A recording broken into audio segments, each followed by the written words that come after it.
السلام عليكم ورحمة الله وبركاته. بسم الله الرحمن الرحيم. الحمد لله رب العالمين، والصلاة والسلام على سيد المرسلين محمد بن عبد الله وعلى آله وأصحابه والتابعين له بإحسان إلى يوم الدين وبعد. Tukizani katika iman, tunaendelea na darasa yetu ya tafsiri ya surati At-Talaq, na insha Allah tumeona katika tafsiri ya kauli ya Allah subhanahu wa ta'ala, ya ayuha an-nabiyyu idha talaqtumun nisaa fatalliquhunna li'iddatihinna wa ahsul 'iddah. Na jana tukazungumzia aina ya eda, lakini vile vile na ahkamu za kila aina ya eda. Allah subhanahu wa ta'ala anaendelea anasema, wattaqullaha rabbakum la tukhrijuhunna min buyutihinna wa la yakhrujna illa an yatina bifahishatin mubayyinah, msiwatoe katika majumba yao na wala wao wasitoke illa an yatina bifahishatin mubayyinah, isipokuwa katika hali moja tu. Hali yenyewe ikifika hatua wamekuja na uchafu wa wazi. Sasa fahishatun mubayyinah,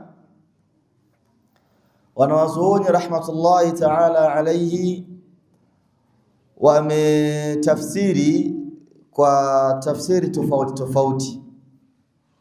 Ibn Kathir rahmatullahi ta'ala alayhi anasema, wa qawluhu illa an yatina bifahishatin mubayyinah, na kauli ya Allah subhanahu wa ta'ala, msiwatoe katika majumba yao isipokuwa watakapofanya uchafu wa wazi. Anasema ayyi la yakhrujna min buyutihinna illa an tartakiba almar'atu fahishatan mubayyina fatakhruju min almanzil. Walfahishatu almubayyina, hiyo fahisha mubayyina tashmalu zina, inakusanya zina, wal'iyadhu billah, kama qala ibn Mas'ud wa ibn Abbas wa Sa'id ibn al-Musayyib wash-Sha'bi wal-Hasan wa ibn Sirin. Wanachuoni wote hawa wameitafsiri kauli ya Allah subhanahu wa ta'ala, illa an yatina bifahishatin mubayyina, kwa maana ya mwanamke kufanya uchafu wa zina. Kama utakao umemwacha kwa sababu hiyo, wewe una haki ya kumtoa katika nyumba yako na akaenda kukaa eda sehemu nyingine.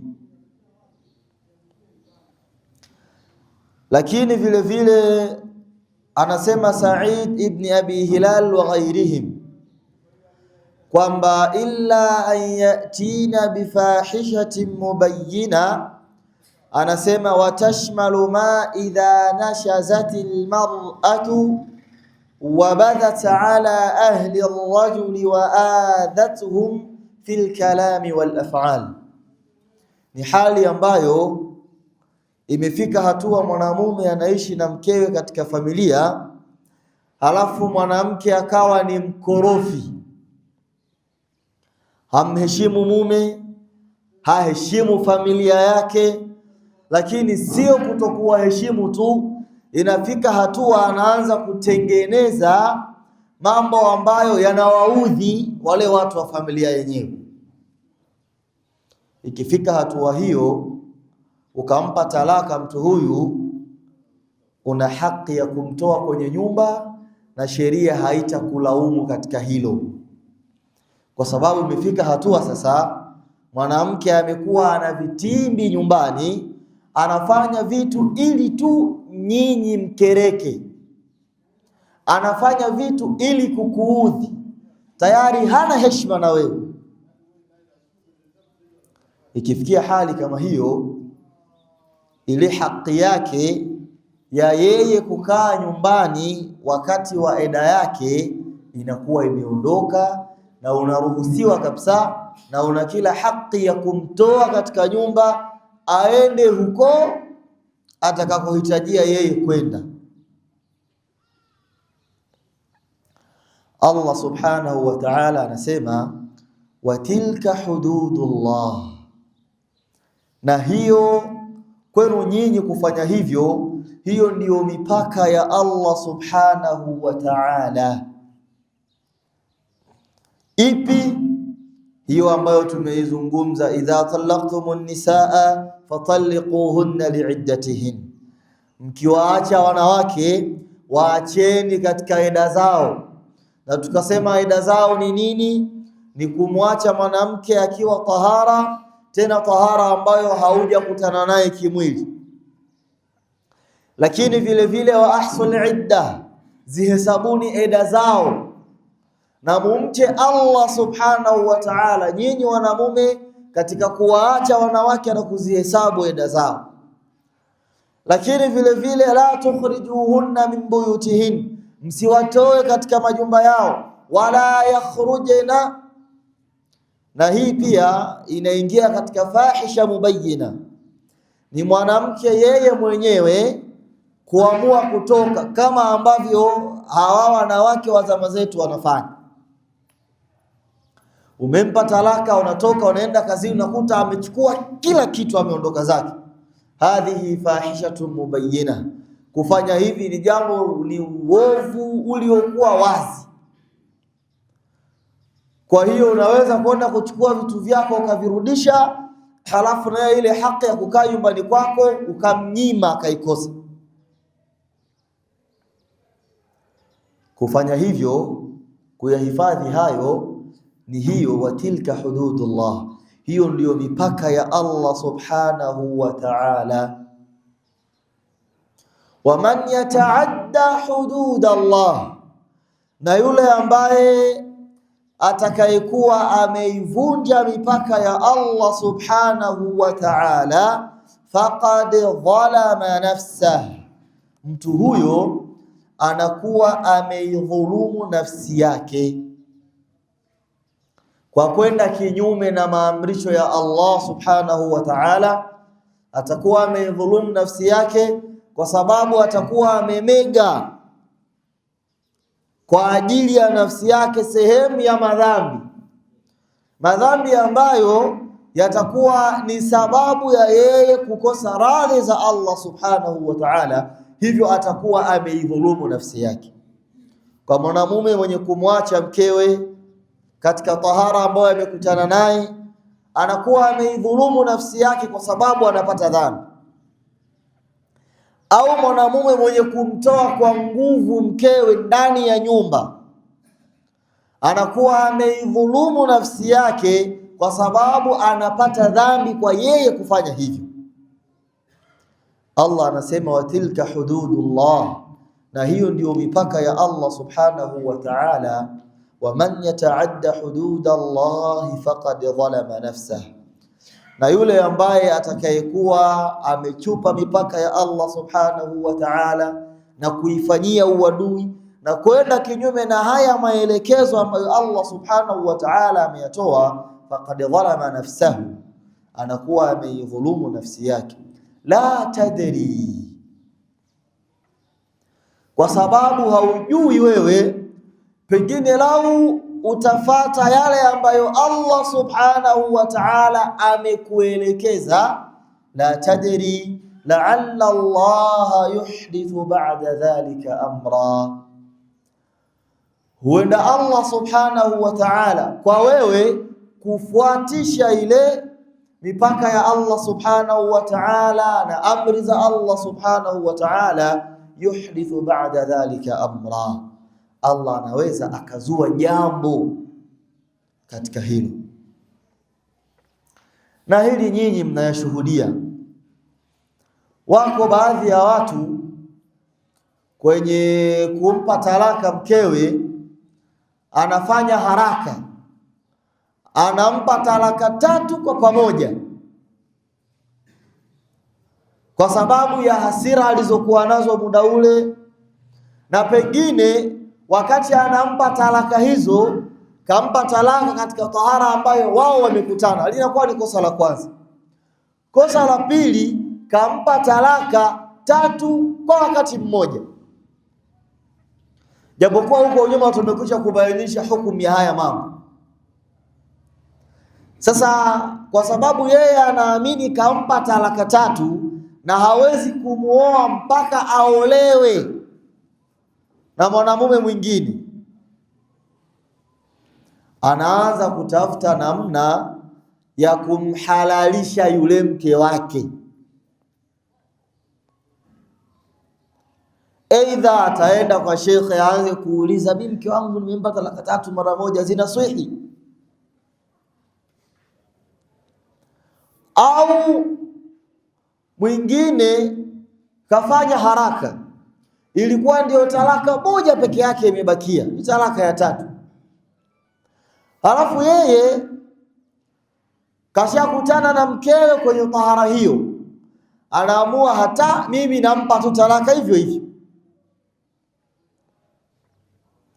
Anajikuta baadaye kwamba anaanza kujutia, na talaka ndiyo moja peke yake ilikuwa imebaki.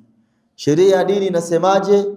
Hauruhusiwi kumwoa hata tankiha zawjan ghaira, mpaka aolewe na mwanamume mwingine. Hapo ndo kwa mwanamume fedhuli dayuthi anaenda kumtafuta mwanamume mwingine, anamwambia bana, mimi naomba umuoe mke wangu, halafu kaa naye kidogo tu umpe talaka ili arudi kuwa halali tena kwangu mimi. Na lau mtu huyu angefuata utaratibu wa Allah subhanahu wa ta'ala, mkeo amekukera, umemkasirikia, yuko katika tahara ambayo umemuingilia, ukaishika nafsi yako ukaamua kufuata taratibu za Allah subhanahu wa ta'ala, Allah anakuambia la tadri, huwezi kujua, pengine ndani ya hiyo subra yako yuhdithu, la tadri la'alla Allah yuhdithu ba'da dhalika amra. Katika muda huo wewe unasubiri muda sahihi, muda unaofaa wewe kumpa talaka mkeo, la'alla Allah yuhdithu ba'da dhalika amra. Sehemu hiyo huenda Allah subhanahu wa ta'ala anaweza akazua lolote jema. Anasema Ibn Kathir, ayi innama abqayna almutallaqata fil manzil. Tafsiri nyingine, la tadri la'alla Allah yuhdithu ba'da dhalika amra.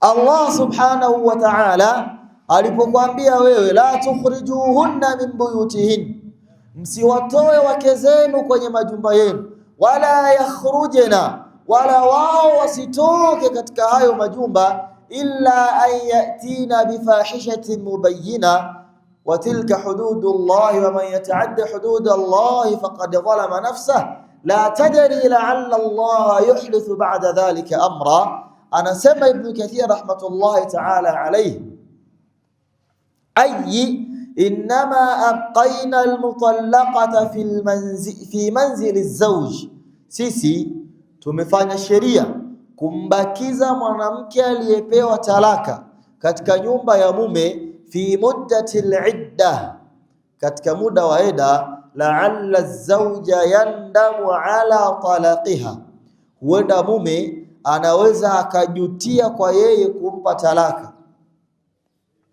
wa yakhluqu Allahu fi qalbihi raj'ataha, na Allah subhanahu wa ta'ala akatengeneza katika moyo wa yule mwanamume raj'ataha, kumrejea. Kwa sababu aslan unakuwa umempa talaka, anabakia nyumbani na wewe anakufanyia kila kitu ambacho mke anamfanyia mume, isipokuwa jimaa peke yake, na wewe unamfanyia kila kitu ambacho mume anamfanyia mke, isipokuwa jimaa peke yake. Huenda nyinyi kufanyiana huwema hapa katikati. Ona, huyu mwanamke tayari nimekwisha kumwacha mimi. Nikija ananipa maji naoga, ananinakuta akanipikia chakula, nguo zangu anafua, watoto wangu anawatizama, nyumba yangu naikuta safi mashallah. Nimekuja katikati hapa na wageni amewahudumia, na yeye anatizama upande mwingine. Mume wangu mimi ameniacha, pamoja na kwamba ameniacha, kwanza akanibakisha nyumbani kwake hapa. Nikihitaji matumizi madogo madogo ananipa chakula, ananihudumia, kitu fulani ananiangalia. Pengine hili jambo linaweza likatengeneza mapenzi baina yenu, na mapenzi yakarudi, na mume akamrejea nani? Akamrejea mkewe. Fayakunu dhalika aisar wa ashal. Na kumrejea mwanamke akiwa ndani ya nyumba, jambo hilo anasema Ibn Kathir ni aisar, linakuwa ni rahisi zaidi, wa ashal, na ni jepesi kuliko ametoka sasa, umekaa siku 2-3, unaamua kufunga safari, kama ni wa Bukoba utoke hapa uanze kumfuata tena huko kwao. Idhan la tadri la'alla Allah yuhdithu ba'da dhalika amra. Kwa haya mambo haya huenda Allah subhanahu wa ta'ala akajalia jambo na mume akaamua kumrejea nani? Kumrejea mkewe.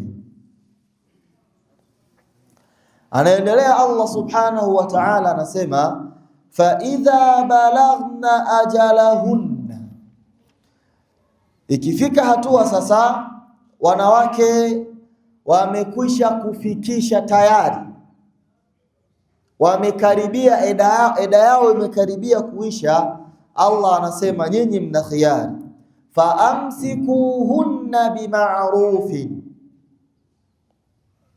aidha sasa warudieni, na mkiwarudia muwarudie kwa wema. Fa amsikuhunna bima'rufin au fariquhunna bima'rufin, au achaneni nao kwa wema, lakini wa ashhidu dhawai adlin minkum, wakati mnaachana hakikisheni mnashuhudisha hapo watu wawili tena waadilifu kwenye kuachana kwenu. Kwa sababu mwanzo umempa talaka, amekaa eda nyumbani kwako, wewe unaona sasa eda inakwenda kuisha na hauna haja tena na yule mwanamke. Ita mashahidi wawili, waambie bana, huyu mke wangu mimi nilimuoa, na sasa hivi nimekwisha kumpa talaka, na amebakiza masiku machache tu, huyu talaka yake itaisha na sina mpango wa kumrejea. Wanapatikana mashahidi wanaojua ya kwamba kuna talaka ilikuwepo na hii ni rejea. Au hauna mpango naye kabisa, bana, mimi mke wangu huyu nilimpa talaka na zimebaki siku 2-3 hapa na sina mpango wa kumrejea, hivyo huyu sio mke wangu tena. Na ukihitaji kumrejea unawashuhudisha vile vile, bana, nilimuacha mke wangu mimi lakini nimeshindwa kuvumilia hapa, tahara moja tu subra imeshanshinda tayari, kwa hiyo nakupeni taarifa bana, nilimuacha talaka, lakini leo nyinyi shuhudieni ya kwamba ninafanya nini? Ninamrejea. Wa ashhidu dhawai adlin minkum wa aqimu shahadata lillah. Na huo ushahidi mnausimamisha kwa ajili ya nani? Kwa ajili ya Allah subhanahu wa ta'ala.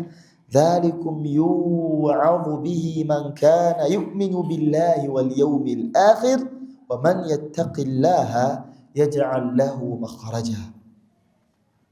Mambo hayo ni mauidha na maelekezo anapewa yule ambaye anamwamini Allah subhanahu wa ta'ala na anaamini siku ya mwisho. Waman yattaqillaha, na mwenye kumcha Allah subhanahu wa ta'ala, yaj'al lahu makhraja. Ibn Kathir anasema fa idha balaghatil mu'taddat ajalahun, mwanamke mwenye eda atakapokuwa amefikia, amekaribia, ay sharafna ala inqida'i al-iddati wa qarabna dhalik, amekaribia kufikia muda wake wa eda, walakin lam tufraghu al-iddatu bil kulliyah, lakini eda ikiwa haijaisha moja kwa moja, fahina idhin, muda huo, imma an ya'zima az-zawju ala imsakiha, mwanamume anakuwa ana hali mbili. Aidha anakuwa ameshaazimia sasa kwamba bwana, mimi mke wangu huyu nitamrudia, wa huwa raj'atuha ila ismatihi wal istimraru biha ala ma kanat alayhi inda. Allah anasema basi amrudie bima'ruf, kwa wema. Ibn Kathir anasema ay muhsinan ilaiha fi suhbatiha, anamrudia mkewe akiwa anamfanyia wema zaidi katika namna ya kuishi naye. Sio unamrudia halafu wakati unamrudia unaanza kuonyesha hali za kumnyanyasa na kumnyanyapaa na kumtesa, kwamba mimi nakurudia wewe ni huruma tu hii, kwa sababu naona hauna pa kwenda wewe, hauna ndugu, hauna nini. Abadan. Kiamua kumrudia mwanamke, basi mrudie katika misingi ile ile. Wa min ayatihi an khalaqa lakum min anfusikum azwajan litaskunu ilaiha wa ja'ala bainakum mawaddatan wa rahma. Hayo mawadda wa rahma ndio bil ma'ruf, yaendelee kuwepo, kwamba ikitokea amekufanyia wema unaongeza upendo, akikosea unaonyesha huruma yake kwako, unaonyesha huruma yako kwake, kwa sababu ni binadamu, hakuna aliyekamilika. Kwa hiyo unamrudia bil ma'ruf, unamrudia kwa wema, muhsinan ilaiha fi suhbatiha. Lakini kuna hali ya pili, wa imma an ya'zima ala mufaraqatiha, na pengine unaweza kuwa umeazimia ya kwamba wewe mwanamke huyu utaachana naye kabisa. Ukiwa umeazimia kuachana naye, vile vile achana naye bima'rufin, achana naye kwa wema. Anasema ay min ghairi muqabahatin wala mushatamatin wala ta'nif, msiachane kwa ubaya, msiachane kwa kutukanana. Mzee, afwan, zunguka kule, pita kule nyuma ya kamera huko. Msiachane naye kwa kutukanana, kwa matusi, kejeli. Hapana. Anasema bal yutalliquha ala wajhin jamilin wa sabilin hasanin, bali unaachana naye kwa uzuri tu na unatafuta namna nzuri ya kuachana naye. Wa qawluhu ta'ala wa ashhidu dhawi adlin minkum, kauli ya Allah subhanahu wa ta'ala, na shuhudisheni mashahidi wawili waadilifu katika nyinyi, ayi ala raj'ati idha azama alaiha, tafuta mashahidi wakati unahitaji kumrejea mkeo. kama rawahu Abu Dawud wa Ibn Majah an Imran ibn Husayn annahu su'ila 'ani ar-rajuli yutalliqu imra'atahu thumma yaqa'u biha wa lam yashhad 'ala talaqiha. Mithibiti hadithi amepokea Abu Dawud na Ibn Majah kutoka kwa Imran ibn Husayn. Aliulizwa kuhusiana na mtu ambaye yutalliqu imra'atah, anakuwa amempa talaka mke wake, halafu thumma yaqa'a biha, kisha anamrudia, walam yashhad ala talaqiha wala ala raj'atiha, anakuwa hajaleta mashahidi wakati anamwacha mke wala wakati anamrejea. Faqala, akasema talaqta lighairi sunnati, wewe unakuwa umempa mkeo talaka lakini kinyume na utaratibu wa sunna. Lakini vile vile waraja'ata lighairi sunnatin, na unakuwa umemrejea mwanamke kinyume na utaratibu wa sunna. Kisha akatoa nasaha zake akasema, ashhid ala talaqiha wa ala raj'atiha, hakikisha unapomwacha mkeo unaleta mashahidi, na unapohitaji kumrudia vile vile unafanya nini? Unatafuta mashahidi. Waqala Ibn Jurayj, na Ibn Jurayj anasema kana Ata, alikuwa Ata, huyo ni Ata ibn Abi Rabah, ni mmoja kati ya wanazuoni wakubwa sana wa kitabi'i, na alikuwa ni mweusi. Ata ibn Abi Rabah anasema, Ata ibn Abi Rabah rahmatullahi ta'ala alayhi, kwenye kauli ya Allah subhanahu wa ta'ala, wa ashhidu dhawai adlin minkum, anasema Ata, la yajuzu fi nikahin wala talaqin wala rija'in illa shahida adlin,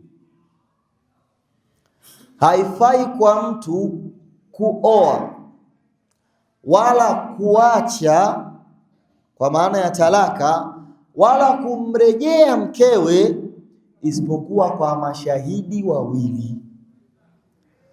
Kwa hiyo kama ambavyo mnafanya himma kuleta mashahidi wakati mnaoa, hivyo hivyo tafuta mashahidi wawili wakati unampa talaka mkeo, hivyo hivyo tafuta mashahidi wawili wakati unafanya nini? Unamrejea mkeo. Allah anasema wa ashhidu dhawai adlin minkum, hakikisheni kuna mashahidi wangapi? Kuna mashahidi wawili kwenu nyinyi.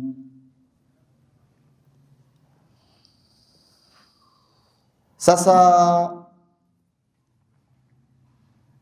anasema Allah subhanahu wa ta'ala, dhalikum yu'adhu bihi man kana yu'minu billahi wal yawmil akhir, hivyo ndivyo ambavyo mnapewa mau'idha au anapewa mau'idha.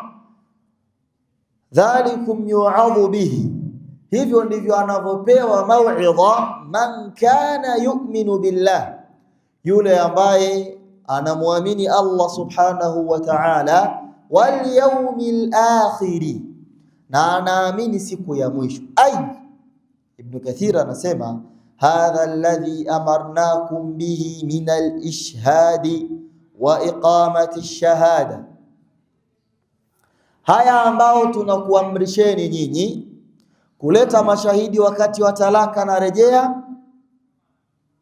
Innama yu'tamaru bihi, haya atayafanyia kazi man yu'minu billahi, mwenye kumwamini Allah subhanahu wa ta'ala, wa man yakhafu iqaba Allah, na yule ambaye anaogopa adhabu za Allah subhanahu wa ta'ala fi daril akhirah,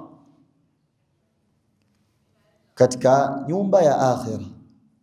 wa minha huna dhahaba ash-Shafi'i fi ahadi qawlayhi ila wujubi al-ishhad fi ar-raj'iyyati. Na hapa aslan wanachuoni wametofautiana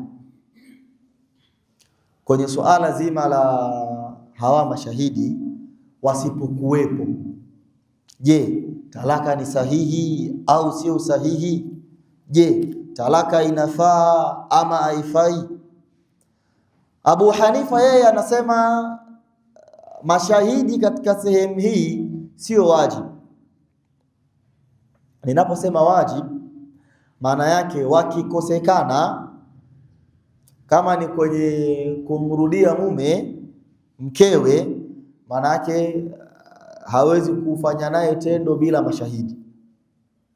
Abu Hanifa anasema hukumu hii hapa ni mandubu, ni sunna kufanya hivyo. Anasema al-ishhadu mandubun ilayhi fil firqa au fil furqa, kuleta mashahidi ni sunna wakati wa talaka, waraj'iyya, na wakati wa kuachana. Liqaulihi ta'ala wa ashhidu idha tabaya'tum fa innal ishhada fil bay'i mandubun la wajib. Akafanya kiasi, akasema Allah subhanahu wa ta'ala, sisi tunapouziana kwenye kuuza na kununua anatuambia tulete mashahidi. Wa ashhidu idha tabaya'tum, unataka kuuza kitu chako, tafuta shahidi awepo wakati unauza.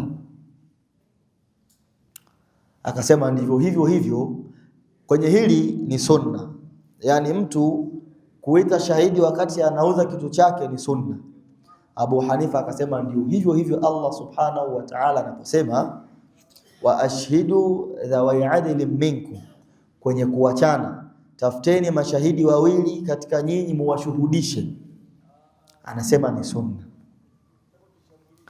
Lakini hapa Ibn Kathir anatuambia yeye, kwa sababu Allah subhanahu wa ta'ala anasema dhalikum yu'adhu bihi man kana yu'minu billahi wal yawmil akhir, anasema wa minha huna dhahaba ash-Shafi'i fi ahadi qawlayhi, katika moja kati ya kauli zake mbili, ila wujubi al-ishhad fi ar-raj'ati, kwamba ni kweli wakati unampa talaka mume kuwa na shahidi ni sunna, lakini wakati unataka kumrejea mkeo baada ya kumpa talaka, Imam Shafi anasema hapa ni wajibu,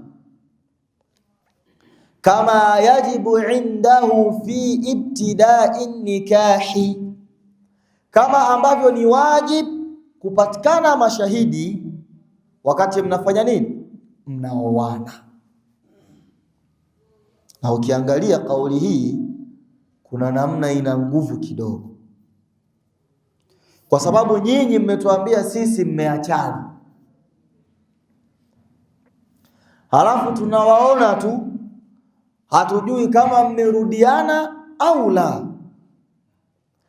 Lakini hatari zaidi inakuja ikitokea mmerudiana. Tuchukulie mfano, mmewaalika watu mnapoachana, mmeachana kabisa kwenye kikao, halafu umefika kwenye kurejeana, mkachati, mkarudiana, mke karejewa, la qaddar Allah, siku mliorejeana mna wiki 2-3, mume kafariki. Unatambua ya kwamba huyu mke amefanya nini? Ameachika. Eda yake imefanya nini? Imekwisha. Aliyekuwa anajua kuwa amemrejea ni nani? Ni mumewe peke yake. Atakosa haki ya mirathi huyu kama watu watashinda kumwamini. Ndio maana al-Imam Shafi'i anasema ni wajibu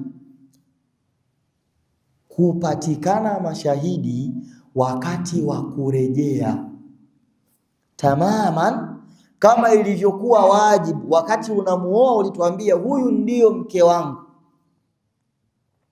tukajua huyu ni mke wako na tunatambua kama jamii na sisi ni mashahidi wako katika hilo kuwa huyu ni mke wako, tushuhudishe vile vile ukimwacha, na tushuhudishe vile vile wakati unafanya nini, unamrejea. Wakati unamwacha ni sunna kutushuhudisha, lakini vile vile unaweza ukamwacha kama mwanamke ni fedhuli na hamuogopi Allah subhanahu wa ta'ala, kwa sababu mmeachana, hakuna anayejua. Muda mchache ukifa atakuja kudai mirathi huyu. Sisi haujatuambia kama umemwacha, jamii haijui kama umefanya nini, kama umemwacha. Kwa mantiki hiyo kuandikiwa kupatikane nini, kupatikane ushahidi. Na mimi mwaka jana nadhani YouTube tu nimewahi kusikiliza kesi ilikuwa inaendeshwa, lakini ilikuwa ni kesi ya ardhi kwa huyu waziri aliyepita, alikuwa anaitwa nani huyu, Silaha. Na ilikuwa ni ya Waislamu kabisa, tena yule mama mimi nilimuona akiwa na niqabu. Sasa sijui niqabu ilikuwa ni stara au niqabu kwa sababu ya kamera, Allahu a'lam, lakini wote walikuwa ni Waislamu. Wale watoto ni wakubwa, wanasema kabisa kwamba huyu mama yetu sisi, baba yetu kabla ya kufa alimpa talaka. Yeye anakataa, anasema yule mume kafa mimi nikiwa ni nani, ni mkewe, na mimi ninajua natakiwa kupata urithi hapa, kwa sababu hapakuwa na ushahidi. Na yule mama ana cheti cha ndoa, ila wale watoto hawana barua ya kwamba baba yao kamwacha nani, kamwacha yule mwanamke. Hapa sheria hata kama ni ya dini, kwa sababu mwanamke anadai yule mwanamume kafa hali ya kuwa mimi ni mkewe, na ushahidi wa cheti cha ndoa anao, wewe unaniambia mimi huyu aliachwa, ushahidi uko wapi? Hauna. Tampa huyu mwanamke mirathi. Kwa Allah subhanahu wa ta'ala anatueleza hayo, anatuambia wa ashhidu dhawai adlin minkum, hakikisheni kwenye kuoana kuna mashahidi, na wote tunafanya hivyo. Lakini kwenye hili la talaka ni sunna. Kwenye hili la kurejea wanachuoni wengi wanasema sunna, lakini Shafi'i katika kauli anasema ni nini, ni wajib kutushuhudisha sisi.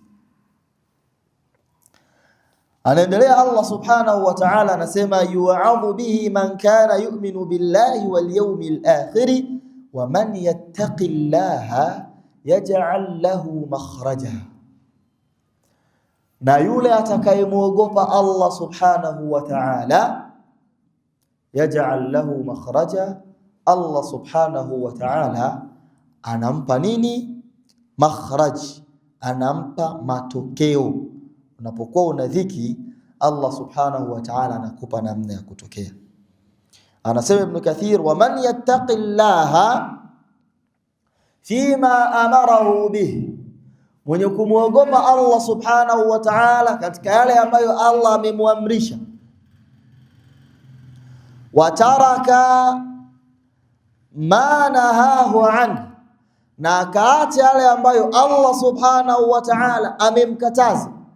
Na kwa muktadha wa hizi ayati ambazo sisi tunazisoma hapa, aliyoyakataza Allah subhanahu wa ta'ala ni mwanamume kumwacha mkewe katika hedhi au nifasi au talaka ambayo amekutana naye au tahara ambayo amekutana naye kimwili. Lakini vile vile amekataza Allah subhanahu wa ta'ala kuwatoa wanawake katika majumba yao, na ambayo Allah subhanahu wa ta'ala ameamrisha, ametuamrisha sisi kuhesabu eda, lakini ametuamrisha tunapoachana na kurudiana tufanye nini? tuweke mashahidi. Kama mtamcha Allah subhanahu wa ta'ala katika hizo harakati, Allah subhanahu wa ta'ala anasema yaj'al lahu makhraja. Allah subhanahu wa ta'ala atakupa ahueni, utapata namna ya kutoka kwenye hayo matatizo, kwa sababu haifichikani. Mume kumwacha mke, mke kumwacha mume, hivi ni vitu ambavyo huwa vinamtoa mwanamume na mwanamke kwenye reli ya maisha. Sasa kama umeufuata utaratibu vizuri wa kumwacha mkeo, Allah subhanahu wa ta'ala anakuondoa hofu. Usianze kujiuliza, mwanamke huyu mimi alikuwa haswali, alikuwa mkorofi, alikuwa na 1 2 3. Imefika hatua unaamua kumwacha. Ukifata hii misingi na ukamcha Allah subhanahu wa ta'ala kwenye kumwacha kwako mkeo, Allah anakuambia yaj'al lahu makhraja. Allah subhanahu wa ta'ala atakupa sehemu ya kutokea. Hali kadhalika kwa mwanamke, amekaa na mwanamume, imetufikia hatua wameshindwana kabisa. Imefikia hatua mwanamke umeachwa na mume, pengine na wewe ulikuwa unatamani kubaki kwenye ndoa hiyo. Kwanza baki kwenye nyumba ya huyo mume, usitoke kama Allah anavyokueleza, wala yakhrujina, wala nyinyi wanawake msitoki katika majumba yenu, baki hapo nyumbani. Ukiona anakutesa, anakunyanyapaa, una ruhusa ya kutoka. Lakini vile vile na wewe kama una ucha Mungu kwenye hilo, Allah anasema waman yattaqillaha yaj'al lahu makhraja. Kwanza Allah subhanahu wa ta'ala atakutoa kwenye hizo dhiki ulizokuwa nazo za hiyo familia. Linakuja lingine, wa yarzuquhu min haythu la yahtasib. Allah subhanahu wa ta'ala atakuletea wewe riziki. Kama ni mume, Allah anakuletea riziki ya mke, na kama ni mke, Allah anakuletea riziki ya mume min haythu la tahtasib, katika namna ambayo haukuwa unatarajia. Waman yatawakkal ala Allah, na yule ambaye atakayetawakkal kwa Allah subhanahu wa ta'ala, fahuwa hasbuhu. Allah subhanahu wa ta'ala peke yake ndiye anayemtosha. Kwa mwenye kutafakari, hizi aya zimeletwa hapa katika hili vuguvugu la mume na mke kuachana, kwa sababu mara nyingi huenda mume alikuwa ameshamtegemea mkewe katika malezi na makuzi ya watoto, ama mke kashamtegemea mumewe katika harakati zake za maisha. Imefika hatua mmeshindwana, mnaachana.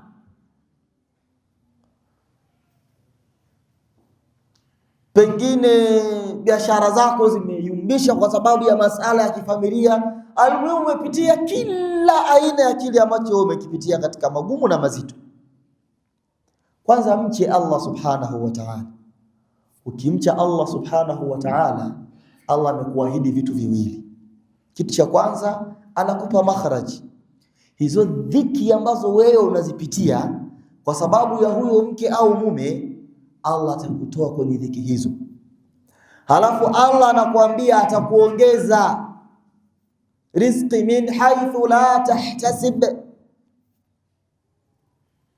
Utapata mke mwingine mzuri zaidi ya yule ambaye ulikuwa naye, na pengine atakuwa na kheri nyingi zaidi. Ummu Salama radhiyallahu ta'ala anha, baada ya kuwa amekufa Abu Salama, yani alikuwa anaamini kwamba hapa duniani hakuna mume bora zaidi ya Abu Salam. Hakuna mwanaume bora zaidi ya Abu Salam. Na sisi tuna sunna, mtu akipata na musiba anasema inna lillahi wa inna ilayhi raji'un. Allahumma ajurni fi musibati, mjidua malizieni, alafu wakhluf li khayran min. Inna lillahi wa inna ilayhi raji'un. Sisi sote ni wa Allah na kwa Allah tutarejea. Ya Allah, naomba nipe ujira, nipe thawabu za msiba huu ulionikuta. Lakini si hivyo tu, na badala ya msiba huu mimi nipe kitu kingine bora zaidi kuliko hiki. Aliyasema haya maneno, lakini hakuwa anadhani kwamba kuna mume bora zaidi ya nani? Ya Abu Salam. Na alienda mpaka Abu Bakar kumchumbia, lakini bado. Na Abu Bakar aslan ni afdal min Abi Salam, lakini kwa sababu ya dua hii, nani alimuoa? Tazawajaha Rasulullah sallallahu alayhi wasallam, alimuoa Mtume Muhammad sallallahu alayhi wasallam. Kwa hiyo na wewe ikifika hatua umefika mwisho na mkeo, au mke kafika mwisho na mumewe, aseme inna lillahi, kwa sababu ni msiba huu, inna lillahi wa inna ilayhi raji'un. Kisha muombe Allah subhanahu wa ta'ala akupe thawabu za msiba wako, na muombe Allah subhanahu wa ta'ala akubadilishie bora kuliko huyo uliyekuwa naye, na huo ndio ucha Mungu wenyewe. Na Allah anasema waman yatawakkal ala Allah, yule ambaye atakayekuwa amemtegemea Allah subhanahu wa ta'ala, kwamba umeachana na mkeo, umeachana na mumeo, na maisha yako tena hayategemei hilo penzi lenu. Mapenzi yako yote umeamua kuyarudisha kwa nani? Kwa Allah subhanahu wa ta'ala. Allah anasema waman yatawakkal ala Allah fahuwa hasbuhu. Kwa nini? Kwa sababu inna Allaha balighu amrihi. Allah subhanahu wa ta'ala akihitaji jambo lake liwe, linafanya nini? Linakuwa. Qad ja'ala Allahu likulli shay'in qadira. Na Allah subhanahu wa ta'ala amejalia kwenye kila kitu Allah subhanahu wa ta'ala amekwisha kukikadiria. Kwa hiyo hayo ambayo wewe unayapitia katika maisha na nini, yote yamo katika mipango ya nani? Yamo katika mipango ya Allah subhanahu wa ta'ala. Hivyo usijali. Na darasa yetu leo insha Allah tutasimamia kwenye nukta hiyo. Hadith Media, maisha ni hadithi tu.